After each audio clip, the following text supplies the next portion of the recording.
오늘은 사도행전 4장 하겠습니다. 사도행전 4장의 내용은 예수 이름으로 병을 고치는 일이 일어났어요. 30절에 손을 내밀어 병을 낫게 하옵소서, 표적과 기사가 거룩한 종 예수 이름으로 이루어지게 하옵소서 하더라. 그때 보면 그리고 22절에 보면 이 표적으로 병 나은 사람이 40여세 되었더라. 40몇 살 된 사람이 베드로와 요한의 뒤에서 병이 나았습니다. 이 병이 낫는다는 거, 예수 이름은 병이 낫는다는 것이 이것을 표적이라고 되어 있는데 4장 22절에서는 기적입니다. 표적 또는 기적인데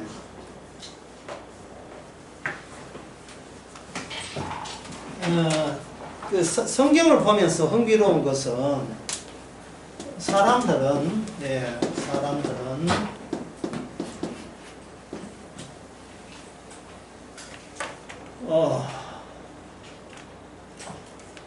진리 없이 진리에 진리 없이 또는 진리를 몰라도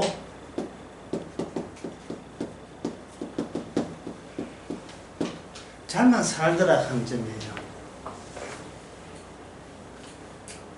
물론 그들은 어떤 기적 같은 것을 고대하고 있습니다.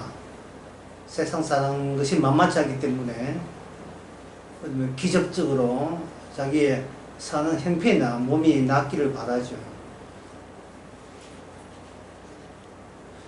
그런데 그것은 그게 진리냐 하는 겁니다. 진리라는 것은 처음부터 중요한 거죠. 진리라는 것은 말씀의 현시화와 관련되어 있어요. 현시화.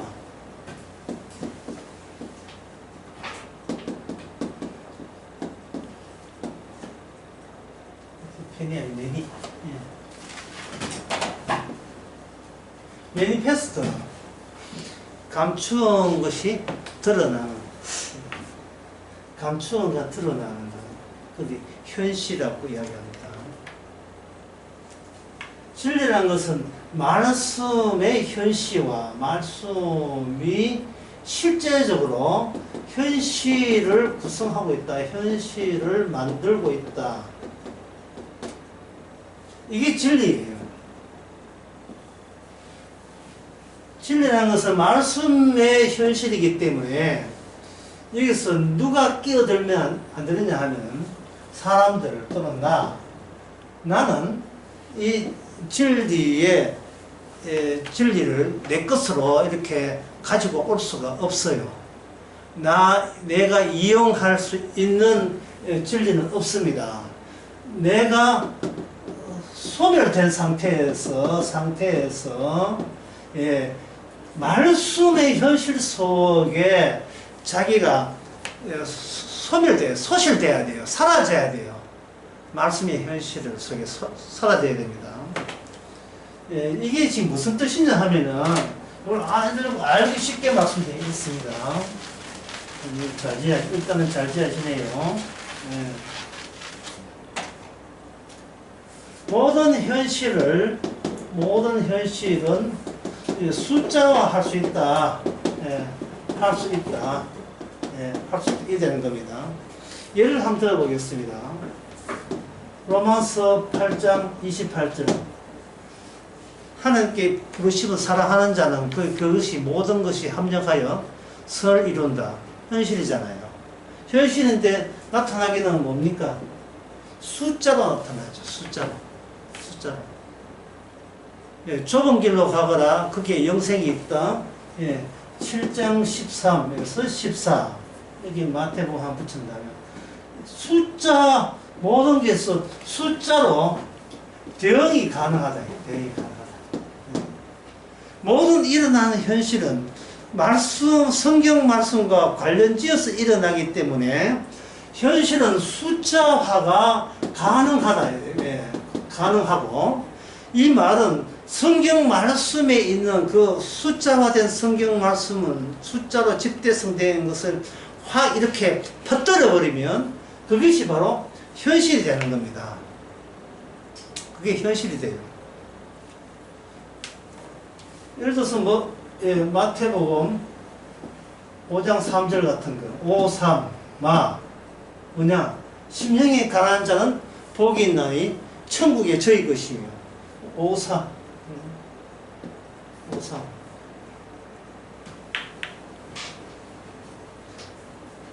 보잉 74, 보잉사에서 비행기를 만들었다. 비행기 요번에 기종의 숫자를 얼마나 할까? 828편. 828편 뭡니까? 그래서 모든 것을 합력하여 이루는 비행기가 떴다. 이 비행기는 그 828의 예속되기를 바라면서 828편에 쓴다. 이런 내용이겠죠. 그러니까 이 현실이라는 것은 좀 더 숫자로 대응이 돼요. 숫자로 대응이 된다고요. 게델의 수라고 해서 게델이라는 수학자가 그걸 작업했는데, 나는 배가 고프다. 고프다 이 문장을 이 사람은 이렇게 해요. 나는 72, 배가 고프다. 36, 그 다음에 고프다. 8, 합서 7, 2, 7, 6, 8. 이걸로 바꾸자는 거예요. 바꿔버리면 7, 2, 7, 6, 8. 이게 뭔 뜻인지. 나는 배가 고프다. 이런 거예요. 모든 것을 숫자로 이렇게 환원이 가능한 거예요. 숫자로 환원이 가능했을 때 이 수를 분석함으로 말미암아 현실 세계의 모든 것을 다 분석할 수 있다는 아이디어를 게델이라는 수학자는 그런 식으로 시도를 했습니다. 시도를 해서 결국 내린 결론은 뭐냐면 이 세상이 정당하다는 것은 인간이 만든 숫자로서는 그것을 증명할 수 없다. 불합격성 원리라는 것을 주창했거든요. 성경은 이렇게 성경이 숫자로 이렇게 만들고, 숫자야 뭐 성경에 무슨 이런 게 있겠어요. 나중에 사람들이 표현해서 읽겠죠. 어쨌든 간에 이 숫자화된 것을 펼쳐버리면 이게 바로 이 현실이 되는 겁니다.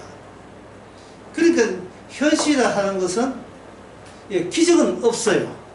현실 자체가 기적이기 때문에 새삼스럽게 기적은 없고, 표적이 되려면 바로 이 현실을 방해하는 인간이 주장하는 또 다른 현실이 나타났을 때 이거는 하나의 이 말씀의 세계는 표적이 되는 겁니다.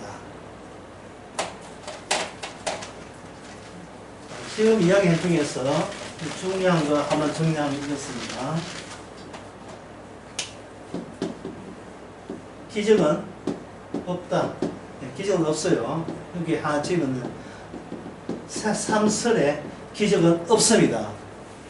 다만 성도의 활동은 뭐냐 하면 기적이 아니고 표적, 정상 또는 정환 또는 징후 또는 징조 또는 전조현상.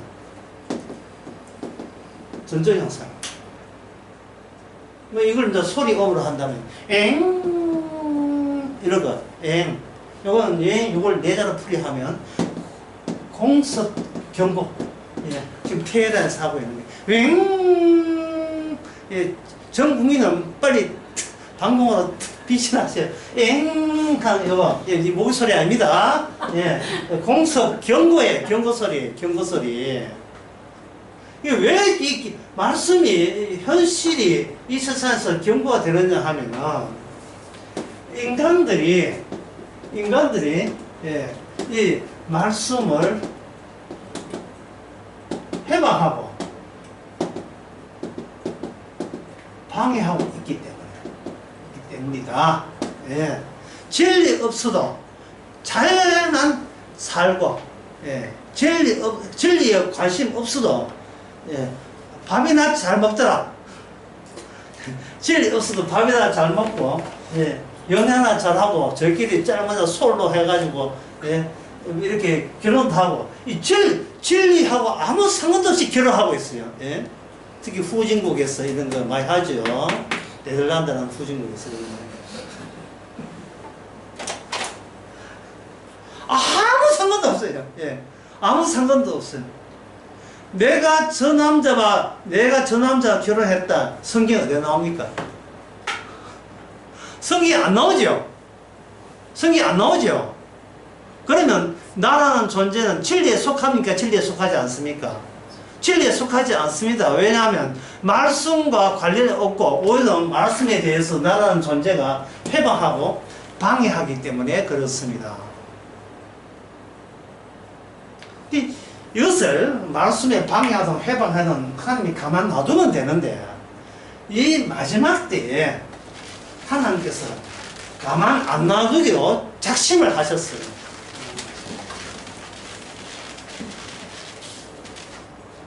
이게 뭐냐 하면 전면적인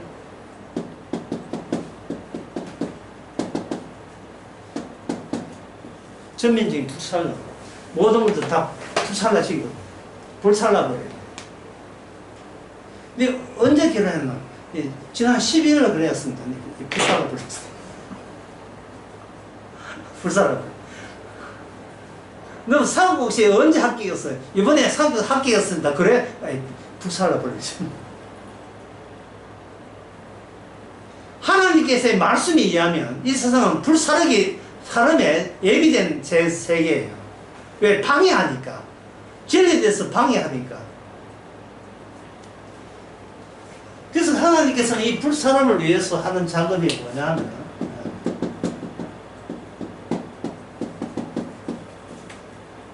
제습기 작업이에요. 제습기. 작용한다. 제습기의 특징은 뭐냐 하면 그냥 축축한 날, 습기 찬 날 제습기를 그냥 놔두면 돼요. 놔두고 나중에 한 2시간 뒤에 제습기 뚜껑 열고 안에 물 차게 보면 그게 제습기에 뭐 누가 물 부었어요? 아무도 본 적 없어요. 가만 존재하기만 했는데 안에 뭐가 가득합니까? 물이 가득 차 있어요. 특히 장마철에. 그러면 물 들고 낑낑 들고 가서 화장실에 가서 쭉 붓고 다시 이제 비통 놔두면 좀 있으면 어떻게 돼요? 또 물 꽉 차요. 그러니까 하나님께서 이 말씀에 인간들을 두는 이유가 각자가 죄를 끌어모으는 기능이 하나님의 말씀 약속된 대로 그냥 산다는 것은 제습기에 물 차듯이 죄가 차는 기능을 하게 하십니다. 죄를 차는 기능을 하게 해요.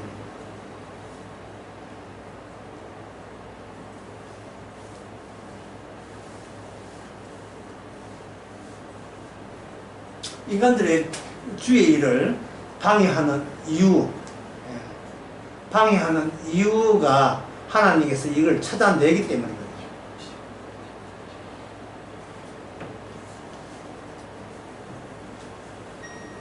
그런 것까지 전부 다 말씀으로 대응하는 거예요. 대응이라 하는 것은 일어난 모든 현상은 성경 말씀과 이렇게 다 연결이 되게 되어 있어요. 촘촘하게 성경 말씀과 연결되어 있어 성경 말씀을 벗어나는 경우는 없습니다. 그 사도행전 3장 18절에 보면 그러나 하나님의 모든 선지자의 입을 얻어가서 자기의 그리스도 해받을 것을 미리 알게 하신 것을 이루소매. 주님께서 말씀을 이루고 20절에 보면 3장 20절에 또 주께서 내려야 예정하신 그리스도 예수를 보냅니다. 모든 말씀을 다 이루신 그분이 예정된 채로 오는 거예요. 예정대로 오게 되면 인간들이 생각하는 말씀에 또는 진리에 대해 아무 관심도 없고 진리를 모르는 채 그냥 잘만 살아가는 그들 속에 누가 왔느냐 하면은 예정하신 말씀에 입각해서 말씀의 결정체 되시는, 말씀의 덩어리 되시는 예수님이 이 땅에 오셨다 이 말이죠. 오셨으니까 그 둘 사이에 이제는 극단적인 대비 또는 대립이 발생되는 겁니다. 그러면 성도는 어떤 입장에 있는가? 성도 이런 입장이에요.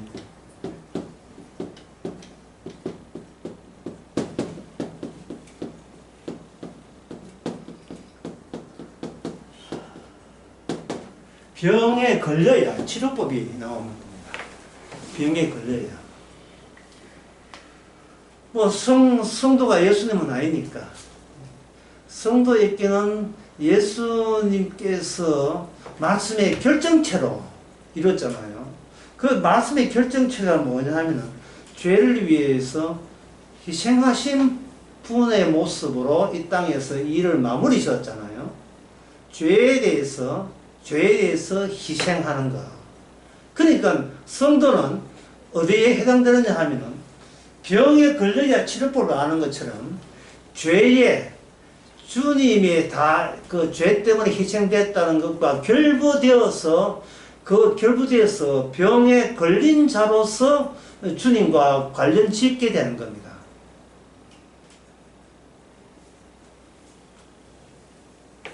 예수님은 죄도 없으면서 희생제물이 되었으니까 성도야 말할 것도 없이 희생제물이 되어야 됩니다. 로마서 15장 16절에 보면 이 은혜는 곧 나로 이방인을 위하여 그리스도 예수 일꾼이 되어 하나님의 복음의 제사장 직무를 하게 하사 이방인을 제물로 드리는 그것이 성령 안에서 거룩하게 되어 받은 심직하게 하려 하심이라. 1516 1516 숫자로 대응되어 있죠. 로마서 15장 16절에 사도 바울이 하는 것은 뭐냐 하면은 이방인들을 제물로 바치는 공급책 역할을 하고 있어요. 제물로. 그 제물로 바치는데 그 사람 뭐 제물을 드렸다고 해서 그걸로 죄사함 받는 건 아니고, 왜냐하면 병에 걸린 자로서 참여되고 있는 거예요. 병에 걸린 자로서. 그 병 걸리려면 어떻게 하느냐 하면 말씀을 보면 병 걸리죠. 이 세상에는 인간은 자기 마음대로 살거든요. 진리 관심 없고 말씀도 관심 없어요. 잘만 살죠. 그런데 성도한테는 딱 걸렸어요. 말씀이 그 사람 내부에 들어오니까 나 환자다 이래. 나는 환자다. 환자 다가 아니고 환자다. 요거는 만화책이 여기 많이 많아. 옛날 만화책이 많이 많아. 나는 환자다 이래. 예.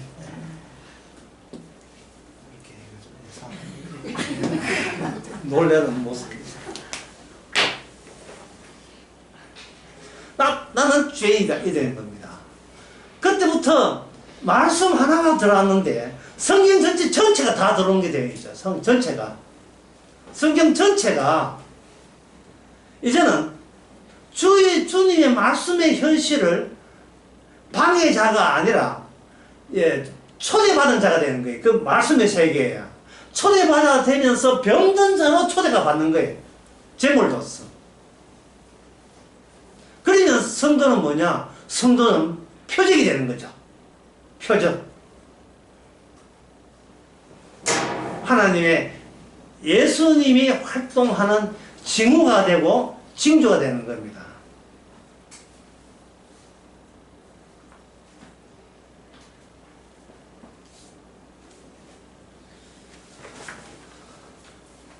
환자가 되었으니까 병에 걸려서 그러니까 이게 환자는 뭐냐 하면 내가 심판받아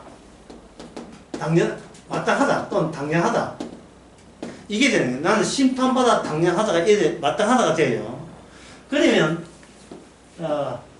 내 인생에 이렇게 내 인생에 이렇게 길다 합시다. 젊은 나와 늙은 나 동일한 나, 젊은 나와 늙은 나, 나 전체가 인생이 80이 되고 90이 되고 90이 되고 100세가 된다 할지라도 그 소급해서 예를 들어서 50대에 자기가 말씀에 의하면 내가 환자고 병자라는 죄 있는 것을 안다면 이제는 50이지만 자기 출생 0살 때, 1살 때, 2살 때가 소급해서 보게 되면 나는 이미 뭐가 되냐 하면 이미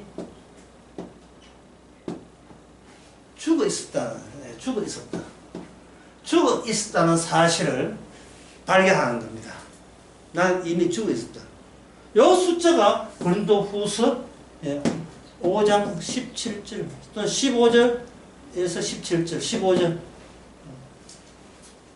이미 죽은 날이 이제는 자기를 위해 살지 않고 자기를 대신 살게 합니다.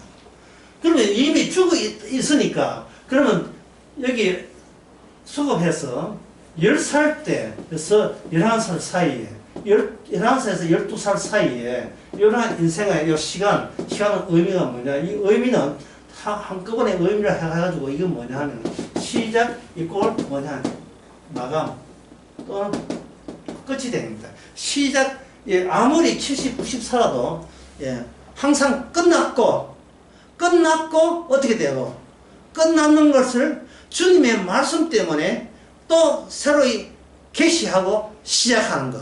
이게 늘 같이 반복해 왔다는 것을 의미하는 겁니다. 반복해 왔다는.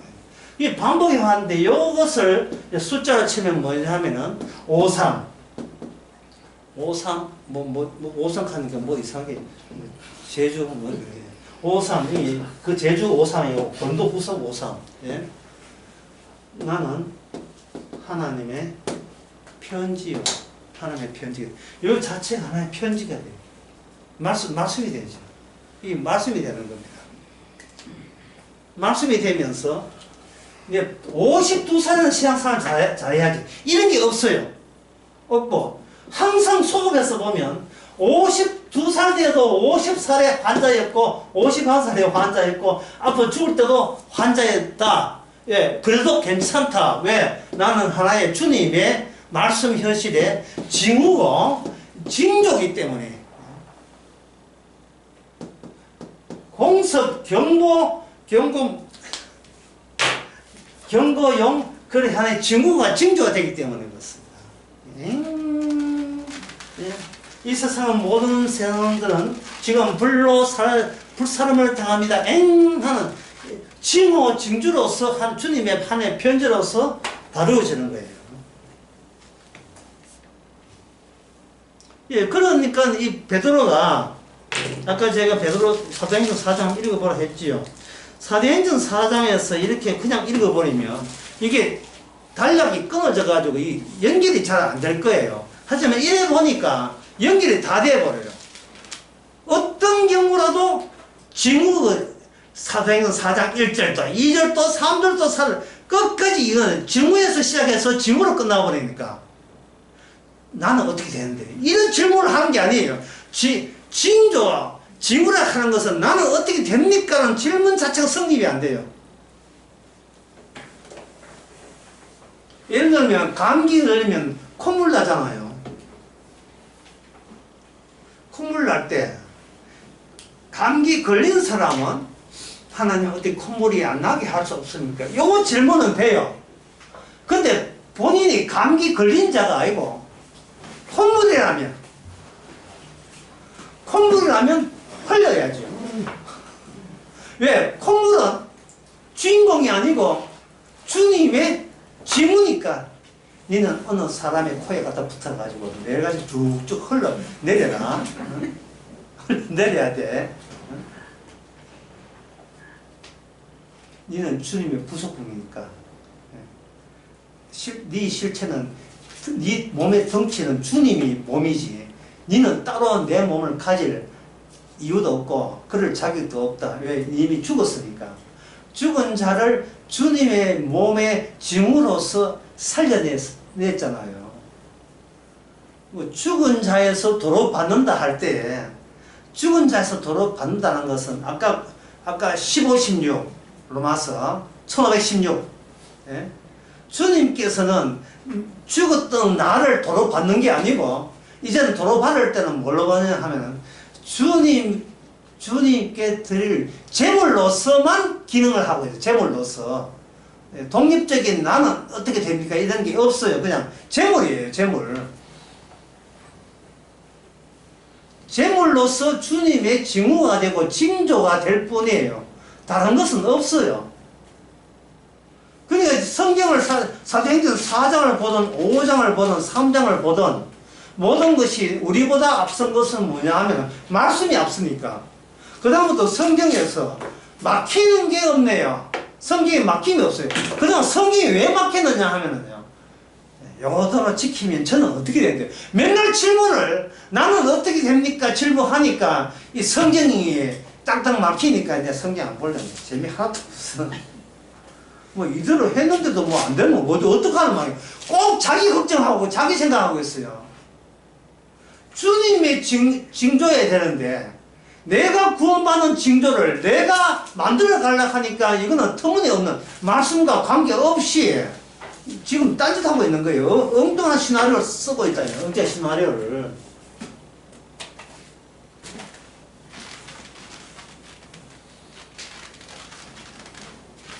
다시 중요한 거 하나 다시 말씀드리면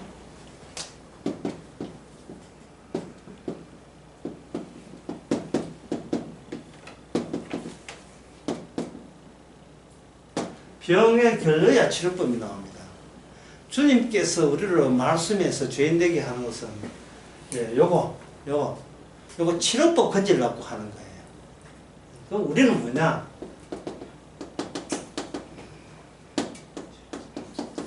시장님 그것도 그냥 지가 아니고 인상실험용 힌지가 되는 겁니다. 그 힌지가 되는데 이 힌지에서는 셀이든 창기든 전혀 직업이든 그런 거 고려하지 않고 그냥 어떻게 쓰여져서 주님의 일하심의 징후가 되느냐 그걸로 끝나는 거예요. 처음부터 다시 하겠습니다. 이 세상은 현실은 어디서 나온다 했으니까 현실은 어디서 나와요? 말씀에서 현실 나와요. 모든 것은 말씀으로서 현실 나오고 현실은 성경, 현실은 말씀이 나게 현실은 뭐냐? 말씀에 대해서 배영이 가능해요. 배영. 요 현실, 요 사항은 성경 말씀 요 사항과 연관되어 있다. 이러한 사태는 성경 요 기준과 연관되어 있다. 지금 전부 다 그렇게 이어져 가는 거예요. 그러니까 베드로와 사도 요한이 할 것은 간단해요. 요번 일이 이렇게 병이 난 것은 성경 말씀에 의해서 이렇게 된 겁니다. 그거만 이해하면 끝나는 거예요. 베드로 요한은 인생 편하게 되었어요. 할 게 없어요. 이 세상은 전부 다 원래 이 세상은 말씀의 세계인데 방해꾼들이 있잖아요. 진리에 관심도 없고 진리를 몰라도 잠만 잘 오더라 하는 거 있는 거예요. 잘만 살더라. 이것들이 방해꾼인 거예요. 이것들이 기적을 원하는데 그 기적은 자기를 위한 기적이지 현실을 알기 위한 기적은 아니에요. 본인이 현실이 전부니까.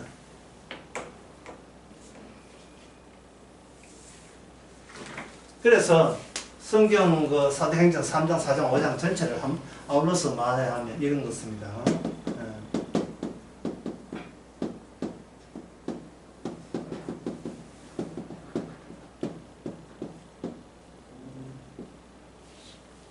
말씀을 뒤집어 씌우지 않으면 이 시공간에서 살 수 없다. 불로 태움을 당해요. 우리가 불로 태움을 안 당한 것은 말씀과 관련되어 있기 때문에 안 타는 거예요. 이 말씀과 뒤집어 안 씌우면 시공간에서 살 수 없는 거예요. 그래서 성도끼리의 만남은 뭘 뒤집어 씌워 와야 됩니까? 말씀을 뒤집어 세워 와야죠. 보통 옛날에 아이들 오줌 누면 뭘 뒤집어 씁니까?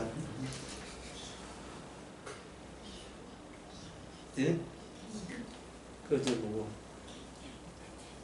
칼 이렇게 키 뒤집어 쓰고 오잖아요. 성도가 만나면서 말씀을 뒤집어 쓰면서 나는 이번 직장에서 이런 일이 있었는데 이것이 성경 말씀과 이렇게 연관되어 있더라. 말씀을 뒤집으시고 온다는 말은 이 시공간에서 유일하게 지금 살아가고 있는 징조로 살아가는 그 표를 내고 있는 겁니다. 그러니까 이거는 이 성경의 말씀은 그 성도가 본인이 이룬 게 아니에요. 자기가 할 게 없어요. 참 사는 게 편해요. 참 사는 게 편해요. 당신은 왜 나무 시계를 왜 훑었습니까? 말씀에 의하면 합력하여 설 이루기 위해서. 이거 그래,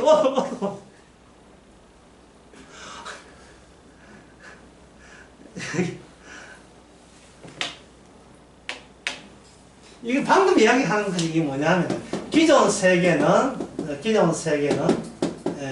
나름 질서가 있다. 나름 질서가 있는데, 나름 질서가 있다. 성도는 기존 질서에 따를 이유가 없다. 어떻게 하느냐? 성도는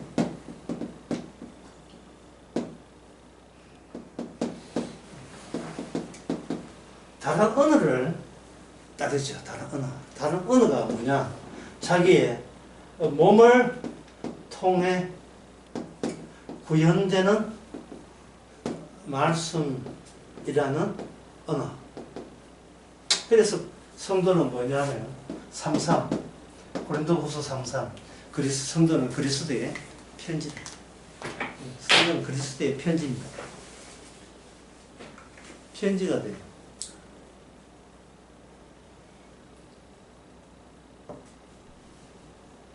편지라는 것은 늘 처음이고 늘 마지막이고 다음 날 되면 또 늘 처음이고 늘 마지막이고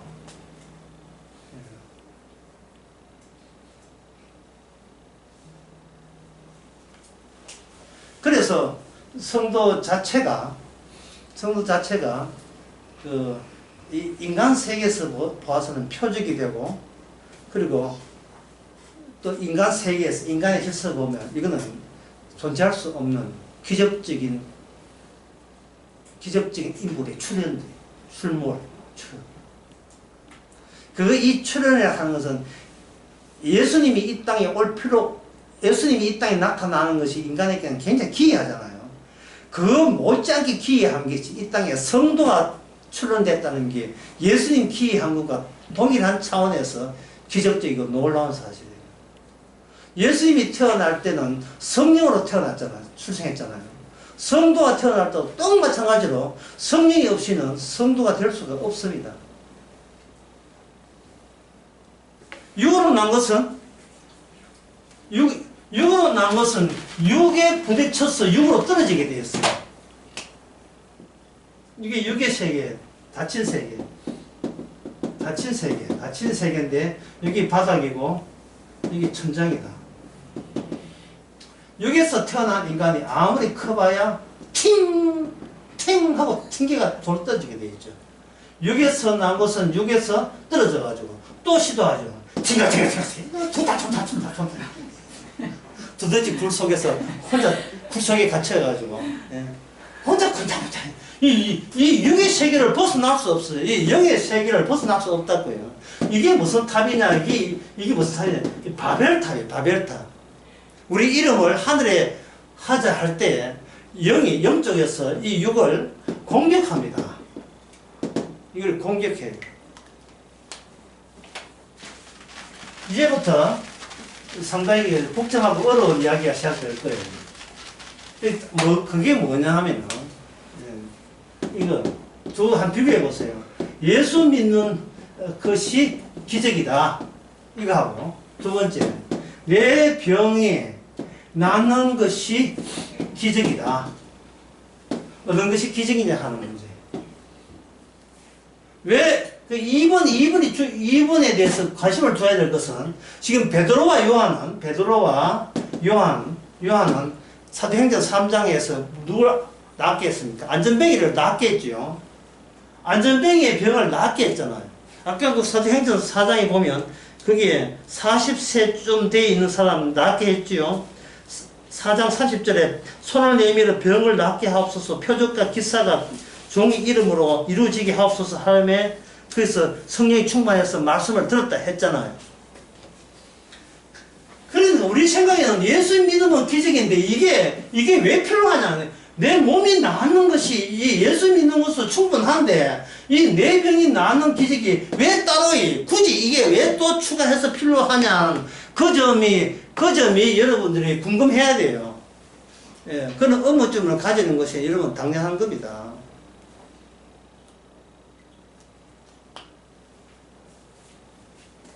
이게 왜 그러냐 하면은 여기서 내 병이 난다 했잖아요. 이게 내 병이 아니고 보편적인 병이에요. 보편적 병. 모든 인간치고 병 없는 자가 없어요. 왜냐하면 다 죽으니까. 몸이 육신은 이미 태어날 때부터 망가졌다는 이야기예요. 특징들이 이렇게 또 환경에 따라서 어떤 DNA에 따라서 각색 병으로 나타날 수 있지만 근원적으로 모든 인간은 병든 채 태어납니다. 병든 채 태어나요. 모든 인간은. 그래서 병든 채 태어나기 때문에 예수 믿는다는 이 기적과 내 병이 나는 기적과 여기에 뭔가 연관성이 있어야 되는데 그 연관성은 예, 나를 위한 구원은 없다는 연관성입니다. 아까 그 비슷한 이야기를 했어요. 우리는 예수님의 징후지 내 구원받았음을 알리는 징후는 아니에요. 우리는 예수님의 증인이 되어야 되지 내 구원받다는 증인은 그런 것은 허락한 적도 없고 그거는 주님께서 인정하지도 않는 증인입니다. 예수님 증인 되어야 될 텐데 나 이렇게 잘 믿어서 병 낫고 구원받았다 자기 증인 되는 것은 주께서 용납한 적이 없어요. 뭔가 예수님의 기적으로 해서 달라져야 되는데 나 중심으로 있다가 이제는 예수님 중심으로 달라져야 돼요.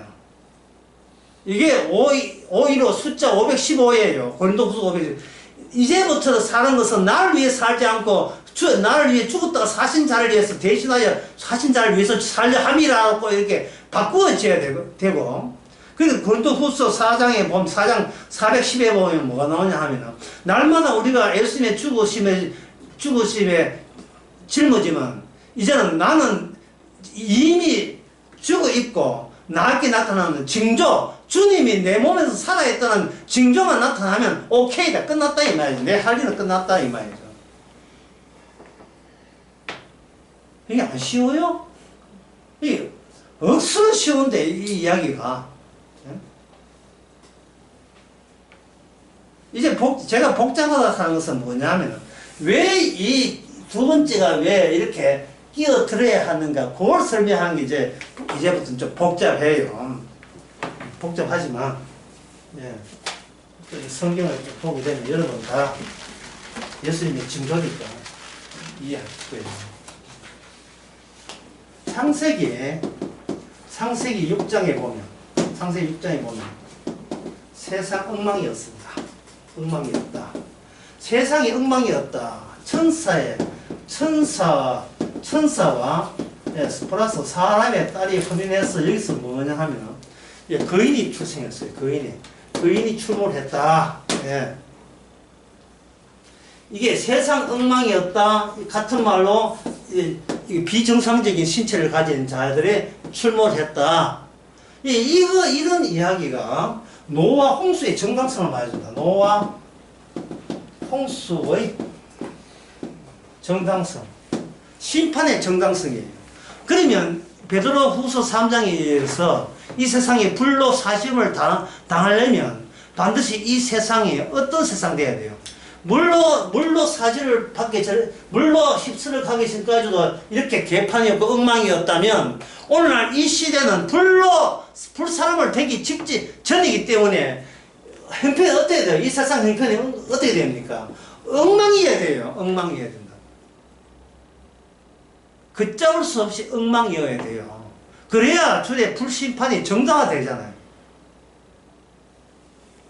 그 당시에 그 노아 홍수 이전에 에녹 있었지요. 선지자. 그 다음에 무두셀라 있었지요. 그 다음에 뭡니까? 누가 있었죠? 노아 있었잖아요.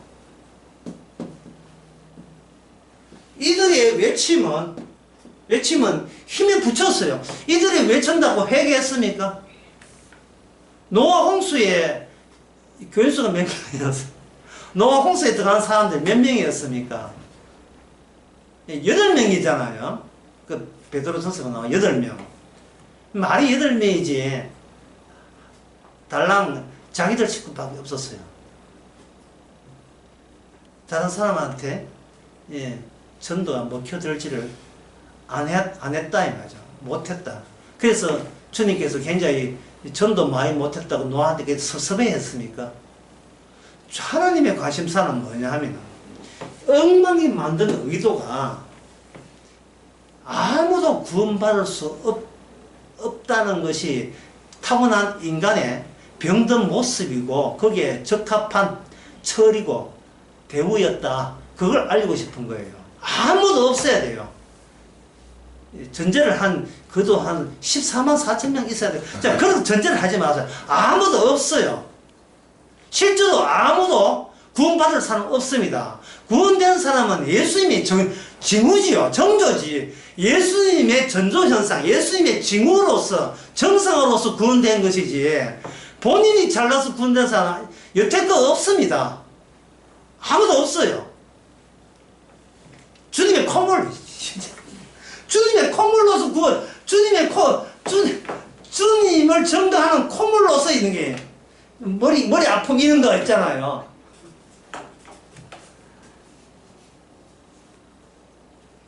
나를 따로 독자적으로 나 이런 인간인데 구원받았다. 이거는 여태껏 주님께서 허락한 적이 없어요. 왜냐하면 창세기 3장 24절에 또 창세기 2장 17절에 217 선악과 따먹는 날에는 정령 죽으리라에 일관된 조치이기 때문에 그래요.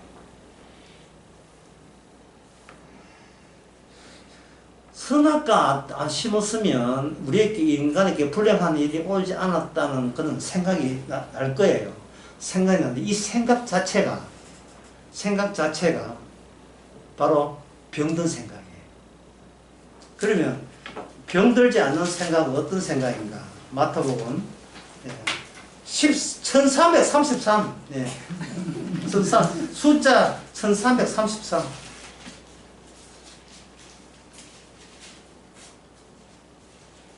또 비유로 말씀하시되 천국은 마치 여자가 가루 서말 속에 갖다 넣은 천풀을 부풀게 한 그 다음에 뭡니까?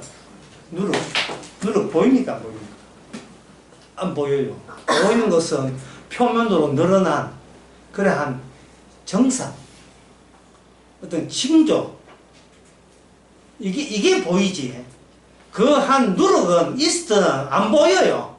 보이지 않는 것이 그 가루 서말을 부풀게 하는 거예요. 이게 바로 천국이 진행되고 성립되는 모양새예요.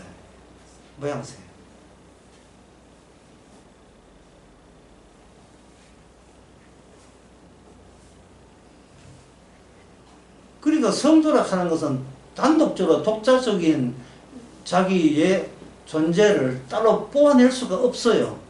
그냥 섞여 있는 거예요. 천국에 섞여 있는 존재지. 각자 하는 일, 어떤 일을 하든 그 일의 길 속에서 천국을 드러내는 하나의 누룩, 이스트 같은 역할을 하는 겁니다. 따로 어떻게 실적 같은 거는 내가 이렇게 했으니까 이렇게 되겠다는 실적 같은 거 챙기지 마세요. 어쨌든 간에 여기 창세기 6장에서 거인이 출범했다는 것은 이 거인은 뭐냐? 신체성이에요. 신체성. 이건 신약에 보면 6이거든요. 예. 비정상적인 신체성이 여기 등장했습니다.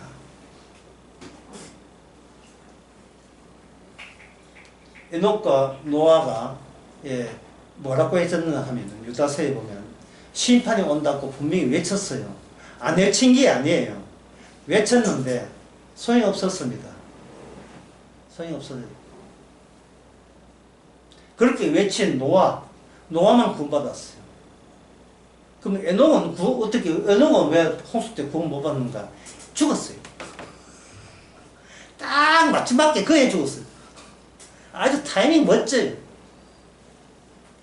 마치 바톤을 릴레이할 때 바톤을 넘기고 더 이상 그 선수는 안 뛰어도 돼요. 예, 넘기고 자기는 이제 쉬면 돼요. 천국 가서 쉬면 돼요. 그 다음 바톤에 넘겨주면 되니까. 그러니까 이 말은 뭐냐? 에녹 때에도, 아주 노아 홍수 오기 전에 에녹 때에도 에녹의 말 자체 속에 뭐가 되느냐 하면은 이미 심판성이 담겨 있는 겁니다. 심판성이. 인간 세계는 하나님의 현실을 방해하고 있다. 라는 내용의 말씀이 그 시대에 전파된 거예요. 진리 없이 사는 것은 하나님의 일을 해방하는 것이고, 너희들은 살고 있는 것은 너희들 지금 지옥에 살고 있다고 알리는 현상들이죠. 여러분의 만약에 딸이 있다면, 또 손녀나 또 딸이 있다면, 요번에 새학기 돼가지고 너는 몇 반이야? 4학년 2반이에요. 4학년 2반이란 지옥에 살게 되고 4학년 2반이란 지옥에 살게 되겠어요.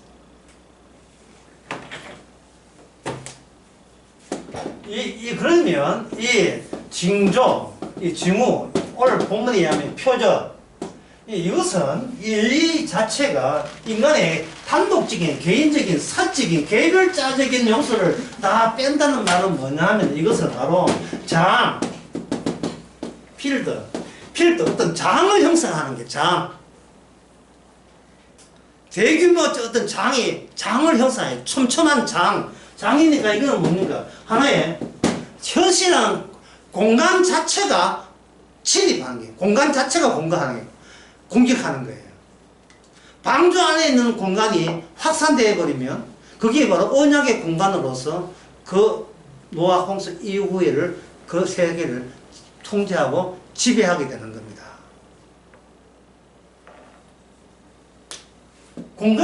공간이기 때문에 개인적인 개별적인 것은 어디에 함몰됩니까? 이 공간 안에 함몰되는 거예요. 그래서 신약에서의 구원은 뭐냐?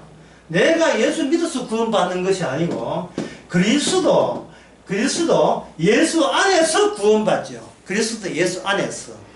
이거는 이제 예수님께서 큰 건물을 확 던지는데, 촘촘한 건물 확 던지면 그 던진 건물이 뭐냐면 성령 안이에요. 성령이란 건물이에요. 성령은 건물을 확 던져버리면 그 사람, 여기에 포획된 사람들은 새로운 말씀의 공간, 인간들 보기에 새롭지만 사실 원래부터 있었는 공간이지만 인간들은 그 공간을 모르니까 성령이라는 새로운 공간, 그리스도라는 새로운 공간, 십자가 다 이뤘다의 공간에 이게 포함이 됨으로써 그들은 구원이 되고, 이들의 개별적인 신체성은 하나님의 징조와 징후가 되는 겁니다. 그 징조와 징후가 된다는 말은 개인적인 신체가 있을 거 아니에요. 성도도 신체가 있잖아요. 이 신체를 통해서 주께서 살아계신 징조를 보여주는데, 이게 뭐로 나오냐? 병나음으로 됩니다. 근데 주의할 것은 이 사람이 병 났다고 해서 그 다음부터는 건강하다는 뜻은 아니에요. 그 순간에 시작이고 끝이기 때문에 그 순간에 주님께서 징후를, 신체에 의한 변화에 대해서, 신체 변화가 하나의 병나음이 개인적인 건강으로 전환되는 게 아니고, 귀속되는 게 아니고, 지금 주님의 말씀이 지금도 활동하고 있다는 것. 주님의 말씀의 공간이 여기에 작동하고 있다는 걸 보여주는 징후로서 병이 나은 거예요. 예, 물어보겠습니다. 여러분, 암 걸려가지고 나으랍니까? 아예 암 안 걸린 게 나았어요. 이건 물어보나 말이죠. 예. 백내장 수술하시랍니까? 백내장 안 걸린 게 낫겠어요. 안 걸린 게 낫지요. 그러나 모든 인간은 요새 들면 다 병들기 마련이에요. 이미 우리 인간은 병이 들음으로써 치료법이 우리 속에서 나왔대요. 어쨌든 간에 이제 노아 홍수 전에 처음부터 몽통 망했잖아요. 그러면 아이고 그럼 목사님 요즘도 뭐 그만큼 세상에 개판이 엉망이겠습니까? 뭐 이렇게 예, 또 12조를 할 사람이 있을 거예요. 그때는 820일 뭐 로마서 누가 820일 하면 읽어보세요.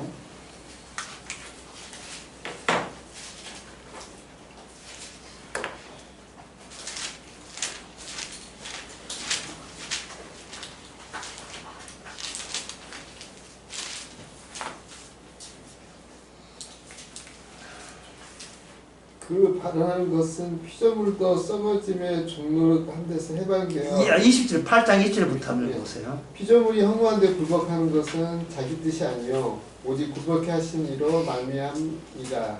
그 바라는 것은 피조물도 썩어짐의 종로로 한 데서 해방되어 하나님의 자녀들의 영광의 자유에 이르는 것입니다. 여기에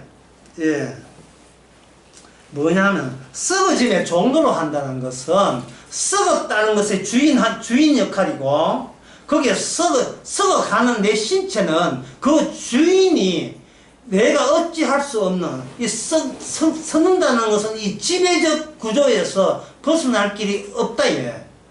모든 인간들 피조물도 마찬가지고 20절에 허무한데 굴복한다는 말은 뭐냐면 굴복을 본인이 하고 싶어 하는 것이 아니고 모든 것이 허무해요. 다 소멸하고 뭐 버티죠. 병원에 가고 뭐 어떻게 이게 의료보험 됩니까? 실비보험 됩니까? 백날 버텨봐야 소용없어요. 결국 모든 게 허무하게 허물어져요. 이게 왜 그런가? 이미 보편적으로 모든 인간은 죄 아래 가두어졌으니 죄 속에 있기 때문에 이제는 주께서 불을 하든지 뭐 물을 하든지 네 군소리 하지 말라. 너는 마땅히 저주받아야 심판받아야 마땅하다는 겁니다. 자, 이러한 마지막 심판을 앞두고 하나님께서는 어떤 대책을 내세웠는지 그거는 10분 뒤에 합시다.